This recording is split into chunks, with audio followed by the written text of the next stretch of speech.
La chasse au gnis. Le gnis est un animal sauvage qui se tient tout proche de la civilisation et tout proche des points très stratégiques comme là où il y a de l'eau, de la moisissure et des champignons magiques comme celui-ci que l'on trouve ici. Alors on voit ici que le gnis a pris une bouchée ici dans le petit champignon magique, très dur à déceler. On voit que c'en est un beau. Alors on va essayer de trouver des traces de gnis dans cette végétation sauvage et adéquate à cette... Et déjà ici on tombe sur un caca de gnis.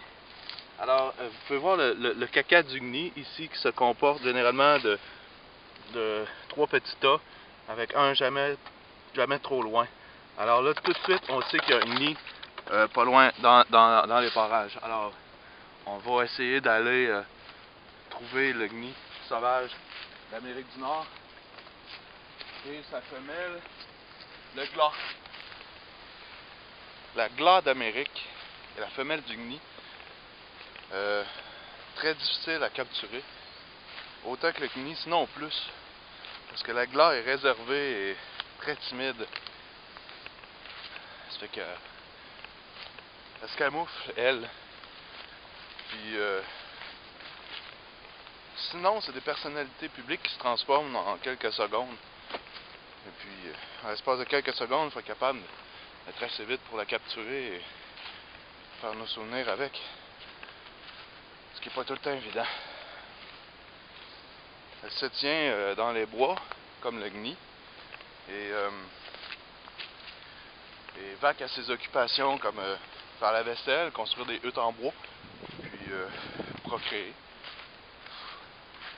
Il reste à trouver un nom pour les petits qui émergent du résultat de croisement entre le gnis et la glas. Un gnis lorla, je sais pas.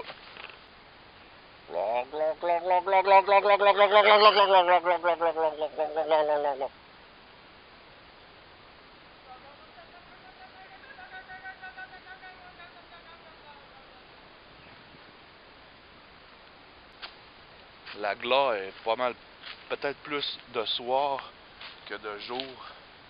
Parce que le soir, un peu sorteuse, tu sais, ils se maquillent, se teignent les cheveux, screen crop, pour plaire au gnis d'Amérique. On va peut-être essayer d'appeler la glas, voir si on va essayer de quoi.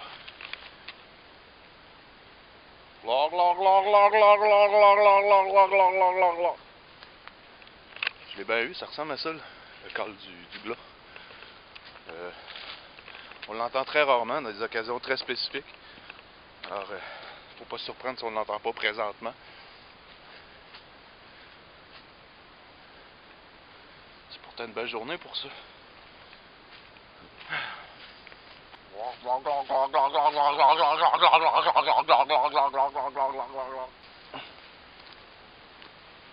C'est dur de se promener en pissant sans se faire piquer par des maringouins. Anyway. Bon, sur les traces du gnis, toujours. Alors, c'est dur à piéger un gnis quand même parce qu'ils sont futés. Et un autre trace ici.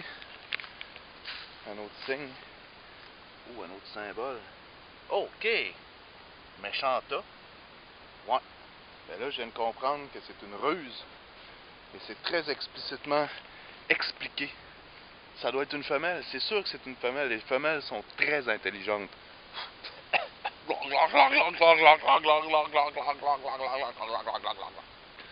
Alors ici, voici la trace d'un glas.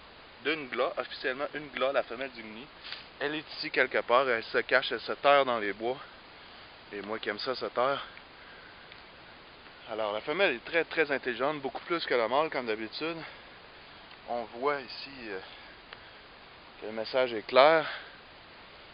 J'ai quasiment peur d'y aller, j'ai l'impression que je vais me faire piéger. Alors la femelle du gni s'appelle l'Agla. Et il y a beaucoup de mouches aujourd'hui et je crois que je n'irai pas dans ce coin. Car finalement, est-ce que c'est si important que ça de capturer la gni, le gna, des glaglas, des gnini, des bois? Non. Je vais me coucher autant heureux. Cheers up les mouches. On va ramasser mes mouchons.